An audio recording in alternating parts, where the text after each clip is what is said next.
শত বাধা পেরিয়ে আজকে অবশেষে আমরা দুজনা পাগলাখালি যেতে পারলাম। হাই, আমি নেহা, চলে এসেছি নতুন আরও একটা ব্লগের সাথে।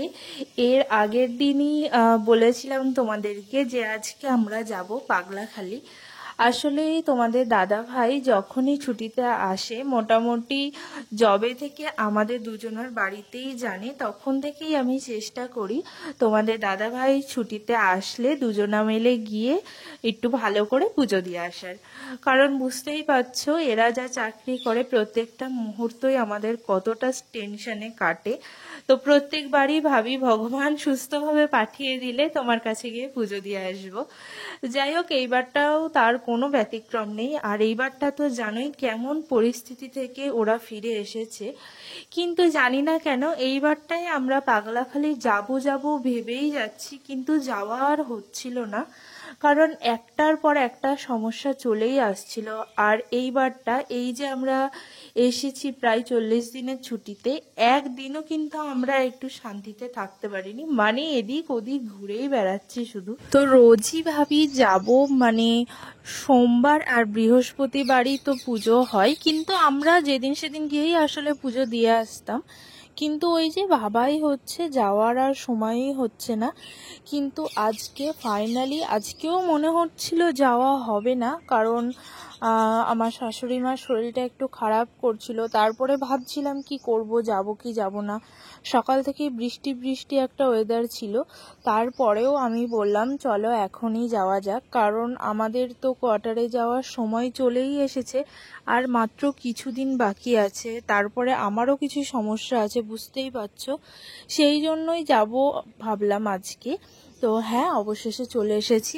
আর এখানে যেহেতু বৃষ্টি হলে এত পরিমাণে কাদা হয়ে যায় রাস্তাটা, তো আমরা এখন যাচ্ছি নৌকায় করে। আমরা কিন্তু মাঝে মাঝে নৌকায় করে যেতাম, এর আগের বারের ব্লগটা দেখলে তোমরা বুঝতে পারবা। মানে এর আগের বার যখন পাগলাখালি এসেছিলাম তখনও কিন্তু আমরা নৌকায় করেই গেছিলাম। আর এখানে দেখো তোমাদের দাদা ভাই দিচ্ছে ফেক রিয়াকশন, মানে ও বলছে আমি নৌকা চালাবো। আসলে এর আগের বার যখন আমরা নৌকায় করে যাচ্ছিলাম তখন কিন্তু ওই নৌকা চালিয়েছিল একটুখানির জন্য সেটা। যাই হোক, দেখো ওই যে দেখা যাচ্ছে পাগলাখালির মেলা। এখন যাব, তারপরে পুজো দেব। বেশ অনেকটাই বেলা হয়ে গেছে। আর বলছিলামই যেহেতু বৃষ্টি হচ্ছে, তাই জন্য দেখো এখানে জলটাও ঠিক কতটা বেড়েছে। তারপরে চলে এসেছি এখন আমরা এই যে পুজোর এই বাটা না কি বলে, যাই হোক সেটা নিতে। এই দোকানটা থেকেই নিই আমরা। আর এখানে দেখো এই কিউট বাচ্চাটা, ওকে দেখে তো আমার কি ভালো লাগছিল। যাই হোক, এখন আমরা চলে এসেছি পুজো দিতে। আর এই যে মন্দির, প্রণাম করে উঠে বললাম। অনেকেই চিনবা, যাদের মোটামুটি কৃষ্ণনগরের মধ্যে বাড়ি, অনেকেই চেনো পাগলাখালি, মানে এটা অনেক পুরনো মন্দির। তারপরে আমাদের পুজো দেওয়া মোটামুটি হয়ে গেছে। আর এখানে এখন চলছে নারকোল ফাটানো। আর এখানে কিন্তু পুরোহিত দিয়ে পুজো করায় না, মানে এখান থেকেই প্রচার করে যে পুরোহিত দিয়ে এখানে পুজো হয় না, নিজে নিজেই পুজো করার। আমাদের পুজো দেওয়াও হয়ে গেছে। এইবারটা এখানে ঘুরছি। এখানে মোটামুটি ওই 7 বার কিংবা 3 বার চক্কর লাগাতে হয়। আর এত ঘন্টা এখানে, আমার তো যেতে গিয়ে কতবার যে ঘন্টায় বাড়ি খাচ্ছি সেটা আর কি বলবো। দেখো এখনো ঘন্টায় বাড়ি খেলাম। যাই হোক, এখন দেখো কত লোক হয়েছে। যদিও বা আমরা যখন গেছিলাম তখন ভিড়টা একটু কম ছিল, তারপরে আমাদের যখন পুজো দেওয়া শেষ হলো তখন কিন্তু অনেক লোক একেবারে চলে এসেছিল, মানে অনেক ভিড় হয়ে গেছিল। আর দেখো আজকে আমি পরে এসেছি আমার শাশুড়ি মার শাড়ি। আসলে এই শাড়িটা না আমি দেখছিলাম সেদিনকেই আলমারিতে মায়ের, তো দেখি আমার পছন্দ হয়ে গেছে। ভাবছিলাম কবে পরবো, তো আজকে ফাইনালি ভাবলাম এই শাড়িটাই পরে যাওয়া যাক।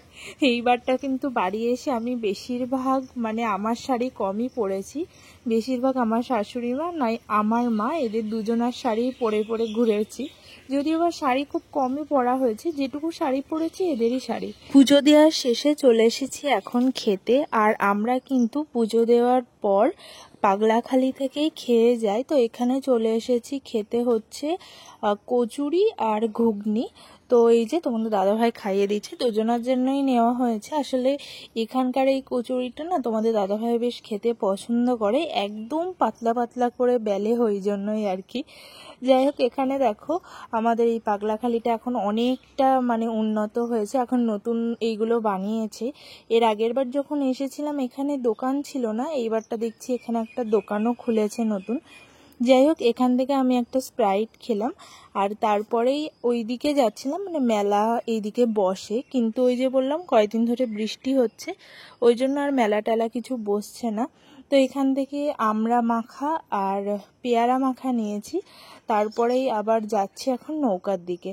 তো তোমাদের দাদাভাই যে হাতে ধরে আছে, আসলে একবার না বাইক নিয়ে আমরা এসেছিলাম, তারপরেই হঠাৎই বৃষ্টি এসেছিল, আর তারপরে এখান থেকে বাইক নিয়ে যেতে গিয়ে যে আমাদের কি অবস্থা হয়েছিল সেটা আর মানে কাউকে বোঝানোর মতো না। সেইবারটা আমরা এতটাই প্রবলেমের মধ্যে পড়ে গেছিলাম, তারপর থেকে তো যখনই যাই, যদি কোনোদিন বৃষ্টি হয়, আমি আর তোমাদের দাদাভাইকে নিয়ে যেতে দিই না ওইদিকে বাইক, কারণ ভীষণ কাদা হয়ে যায়। আর এখানে এত লোক আসলেও রাস্তাঘাট কিন্তু এখনও অতটা উন্নত হয়নি, দেখেই বুঝতে পারছো ব্রিজটা এখনও সেই বাঁশের ব্রিজই আছে, আর এই জায়গাটাই ঠিক কতটা কাদা। তারপরেই দেখো আমরা চলে এসেছি বাজারে, অনেকটাই চলে এসেছি, এইবারটা সোজা যাব বাড়ি। আগেই তো বললাম আমার শাশুড়ি মার শরীরটা খারাপ, ওই জন্যই ভাবছিলাম আসবো কি আসবো না, আর আমাদের তো যাওয়ার সময়ও হয়ে গেল।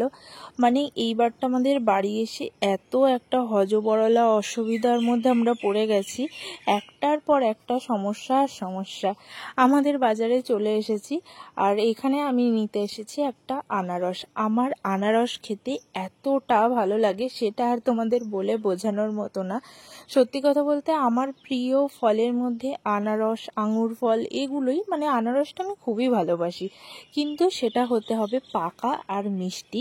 এর আগের বছর হয়তো তোমাদের মনে আছে আমরা বিয়ের পর এই সময় মানে গেছিলাম মেঘালয় ঘুরতে, তো তখন আমরা এত আনারস খেয়েছি কি বলবো। মানে আমরা চলে এসেছি বাড়ি, আর এই যে শাড়ি এখন খুলবো, আর আমি শাড়িটা পরে একটাও রিলস বানাইনি, তার কারণ হচ্ছে এখন বাড়ি আসলাম, আর আমার শাশুড়ি মা মানে তোমাদের দাদা ভাইয়ের মার শরীরটা খারাপ, কাজ করব। যাই হোক, শাড়িটাকে চেঞ্জ করে নিই, তারপর আবার তোমাদের সঙ্গে কথা হচ্ছে।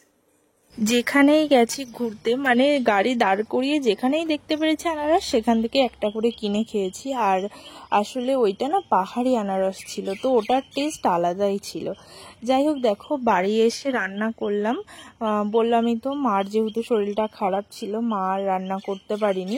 যদিও বা আমার শ্বশুর, মানে আমার শ্বশুর বাবা, উনি কিন্তু রান্না বান্না করে, সত্যি কথা। ওই জন্যই দেখবা বিয়ের পর থেকে আমার তেমন কোনো রান্নার ব্লগ বা ভিডিও কিছুই নেই, বেশিরভাগ দিনই বাবাই রান্না করে দেয় হয়তো। যাই হোক, আমি রান্না করলাম আজকে। তারপরে না আজকে একটু আমার যেই ডাইনিং টেবিলটা আছে সেখানে খেতে বসেছিলাম।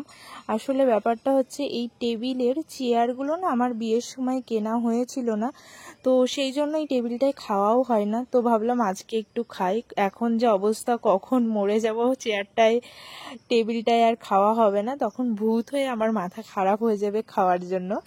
যাই হোক, ওটা একটু মজা করলাম। আর রাতে দেখো এখানে খাবার বানাচ্ছি, পনির দিয়ে ছোলার তরকারি আর রুটি হবে, বাবা নিয়ে এসেছিল সকালে, তো সেটাই রান্না করলাম। আর এরপরে কোনো ভিডিও করা হয়নি, আজকের এই ভিডিওটাও এটুকুই, দেখা হবে আবার কাল, টাটা।